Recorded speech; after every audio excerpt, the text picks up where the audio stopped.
Good morning, students. As you know that these days we are passing through a corona pandemic situation.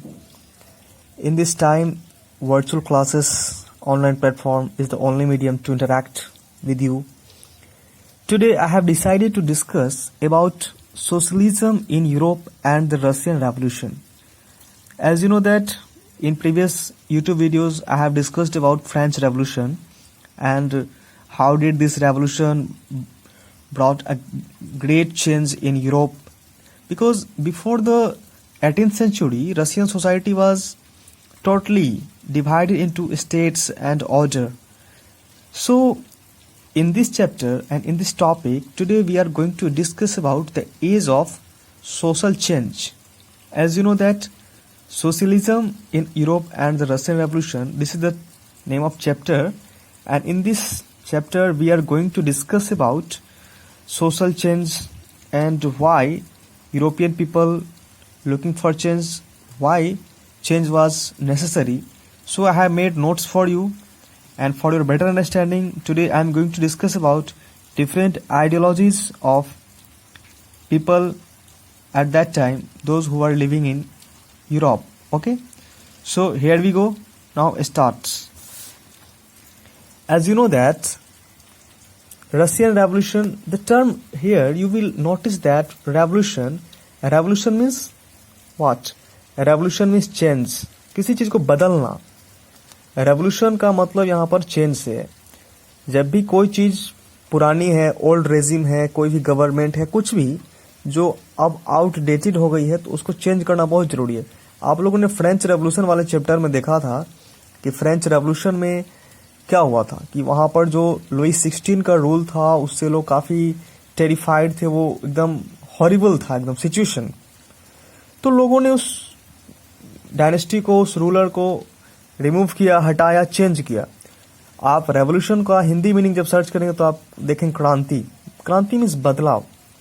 To change political, किसी भी राजनीतिक परिवर्तन को हम लोग रेवोल्यूशन कह सकते हैं. रेवोल्यूशन टर्म का यूज साइंस में भी किया जाता है, लेकिन यहाँ पर एसएसटी में जनरली इस वर्ड का मीनिंग क्या है? Political change.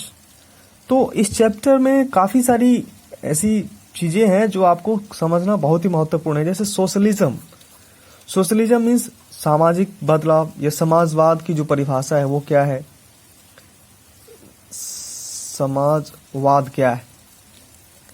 एक आइडियोलॉजी है जिसके बारे में हम पूरा डिस्कस करेंगे, क्योंकि मेरा पूरा चैप्टर ही इस पर ये बेस्ड है कि what is socialism and why it was necessary at that time in Europe and why we have adopted socialism in our own country also.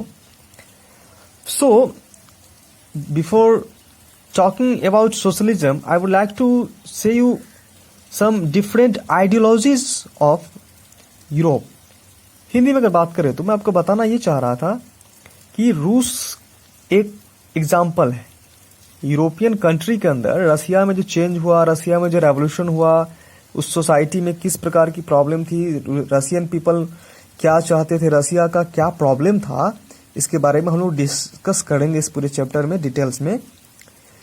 आपको मैं कुछ पॉइंट्स बताना चाहूँ यहाँ पर. In Europe before the 18th century society was broadly divide into states. States बोलते हैं category को. ऑप्शन जैसे आपने पढ़ा था कि फ्रेंच रेवोल्यूशन वाले चैप्टर में, जो फर्स्ट चैप्टर था, कि वहां पर क्लर्जी, नोबिलिटी और थर्ड स्टेट, 3 कैटेगरी में सोसाइटी को डिवाइड किया गया हुआ था. यहाँ पर आप लोगों ने देखा कि यूरोप के अंदर जो ये डिवीजन है सोसाइटी का, वो अकॉर्डिंग टू स्टेटस है. जिस व्यक्ति के पास जितना प्रॉपर्टी है, जितना वो टैक्स पेयर है, जितना ज्यादा टैक्स पे करता है, जितना वो लैंड पोजीशन में रखा हुआ है, उसके हिसाब से उसका स्टेटस तय होता था और वो उस स्टेट के अंतर्गत आता था. स्टेट का मतलब आप समझिए यहाँ पर क्लास. ठीक है. तो the first and foremost thing is that the age of social change, and in Russia specially society was divided into different states. It was the aristocracy. Aristocracy बहुत ही इंपॉर्टेंट टर्म है. इसका मतलब होता है कि जो बड़े लोग हैं, जो सोसाइटी के अंदर जो पावरफुल क्लास है, उसको एरिस्टोक्रेट्स कहा जाता है. एरिस्टोक्रेसी का गवर्नमेंट रहा वहां रशिया में. You can say that this is the you can say that this is the synonyms of monarchy, because monarchy is also the rule of dynastic succession, and the king is the head of the government and entire power lies in his hand.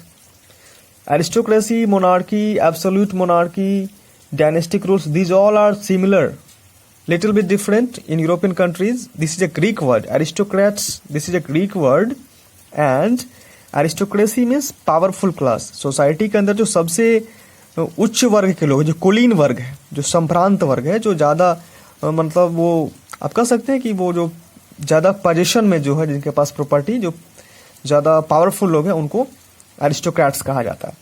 तो पूरे Europe की अगर बात करें, मैं केवल रसिया या France की बात नहीं कर रहा हूँ, मैं इंटायर यूरोप की बात कर रहा हूँ, तो आप उसमें देख पाएंगे कि पूरे यूरोप में क्या था. पूरे यूरोप में एरिस्टोक्रेट्स का ही पावर था, उनका ही वर्चस्व था. उसके साथ साथ चर्च इकोनॉमिकल और सोशल पावर पर कंट्रोल करते थे. चर्च को टैक्स कलेक्ट करने का राइट था. ये रसिया का सोसाइटी था उस समय में. So we are talking about social change, revolution in Russia. So this is very important to know about the different ideologies of people at that time. First of all, we are discussing about liberals. Liberals बोलते हैं उदारवादी को. Class 10th में भी आप लोग को जब पढ़ना उसमें पढ़ेंगे rise of nationalism in Europe, तो वहाँ पर आपको लिबरल्स वर्ड मिलेगा. उसमें आप लोग देख पाएंगे लिबरल्स की आइडियोलॉजी क्या था, लिबरल्स क्या चाहते थे, लिबरल्स किस प्रकार के नेशन में बिलीव करते थे, लिबरल्स का क्या थॉट था. तो आप लोग देख सकते हैं कि लिबरल्स के बारे में इसमें भी बुक में भी लिखा हुआ है कि जो वहाँ पर यूरोप में जो डिफरेंट आइडियोलॉजीज थी, जो ट्रांसफॉर्मेशन में बिलीव करते थे. ट्रांसफॉर्मेशन में क्या होता है? चेंज, किसी चीज़ को बदलना, ट्रांसफॉर्म करना. तो जो अलग अलग आइडियोलॉजी है, लिबरल्स है, रेडिकल्स है, कंजर्वेटिव्स है, उस तीनों में से हम लोग सेपरेटली जो उनकी पॉलिसीज रही हैं, जो हमारा टॉपिक 1 है, उसमें हम लोग डिस्कस कर रहे हैं आज. और सबसे पहले आपको मैं बता दूं यहाँ पर कि लिबरल्स ने किन बातों पर फोकस किया. Liberals they wanted a nation which tolerated all religions. Generally क्या होता था, ब्रिटेन में चर्च का ज़्यादा वर्चस्व था और वहाँ पर क्रिश्चियनिटी को ज़्यादा प्रमोट किया जाता था. लेकिन लिबरल्स का ये मानना था, यूरोपियन लिबरल्स का, लिबरल्स एक प्रकार की विचारधारा है, उदारवादी विचारधारा. They are not democrats. ध्यान दीजिएगा आप लोग, लिबरल्स का मतलब ये नहीं कि ये लोग तांत्रिक विचारधारा में बिलीव करते थे, नो. लेकिन ये चेंज चाहते थे, ये थोड़ा फ्रीडम की बात करते थे. पूरा यूरोपियन कॉन्टिनेंट जो है, एक प्रकार से आप कह सकते हैं कि वो डायनेस्टिक रूल से घिरा हुआ था. हर जगह राजा का शासन था, एरिस्टोक्रेसी था, एक्सप्लॉयटेशन था, सभी जगह पर समस्याएं थी. तो इस समस्या से निजात पाने का सबसे आसान सा मार्ग ये था कि इसको चेंज करना और उस अपने वॉइस को रेज करना. तो liberals they wanted a nation which tolerated all religions.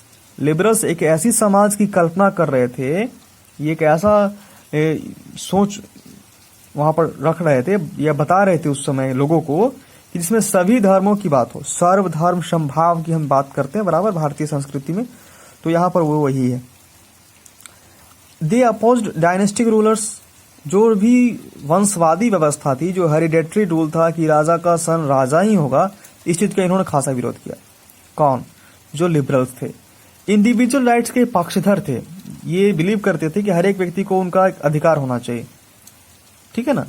और रिप्रेजेंटेटिव गवर्नमेंट के पक्ष में थे. रिप्रेजेंटेटिव गवर्नमेंट मीन्स कि जो व्यक्ति चुना जाता है और जो सरकार फिर बनाता है. A form of government in which people choose there representatives. लेकिन जो सबसे महत्वपूर्ण बात है वो ये है कि they suggested only men who have property will cast the vote. ये सबसे महत्वपूर्ण पॉइंट यहाँ पर है कि जिसके पास प्रॉपर्टी है केवल वही वोट करेगा. ये लिबरल्स का कहना था. जिनके पास प्रॉपर्टी नहीं है, जो लैंड ओनर्स नहीं है, they will not vote. This is not good. You can imagine, person who has property they will vote and those who don't have they will not. This is not good ideology. And one most important thing is that they also did not want the vote for women. वो ये भी नहीं चाहते थे कि महिलाओं को vote देना चाहिए. पहली बात तो वो प्रॉपर्टी वाले को वोट देने के अधिकार के पक्ष में थे लिबरल्स. दूसरी बात को वो वोट की अधिकार महिलाओं से दूर रखना चाहते थे. वो चाहते थे कि women should not take part in politics, they should kept aloof from politics and political arena. तो ये जो सिचुएशन था वहां पर, लिबरल्स का जो सोच था, एक प्रकार की आइडियोलॉजी, मैंने पहले ही बता दिया कि लिबरल्स क्या है, एक प्रकार की आइडियोलॉजी है, विचारधारा है, इज आइडियोलॉजी, ठीक है, विचारधारा है। रेडिकल्स का क्या विचारधारा है, एक विचारधारा के बारे में मैंने आपको बता दिया, ये एक सोच है। सेकेंड क्या है, रेडिकल्स मतलब होता है जो आमूलचूल परिवर्तन की बात करे। समाज में जो विचारधारा है, एक है उदारवादी विचारधारा, एक है संकीर्ण विचारधारा जिसको हम लोग कंजर्वेटिव थॉट कहते हैं, जो हमेशा डायनेस्टिक रूल की सपोर्ट करते हैं, प्रमोट करने की बात करते हैं, जो राजतंत्र और जो मोनार्की की पक्ष में बातें करते हैं, जो मोनार्की रूल को बेस्ट मानते हैं, जो चेंज में बिलीव करते हैं लेकिन change should be slow. Radicals क्या है, ये चेंज चाहते हैं, ये एक्सट्रीमिस्ट भी आप कह सकते हैं, sometimes they are extremist also. Radicals का कहना है government should be based on majority of a country's population. देश की जनसंख्या जो है, जो बहुमत है, जो बहुसंख्यक लोग हैं, उनके द्वारा जो सरकार चुनी जाएगी वो बेस्ट गवर्नमेंट होगी। और उन्होंने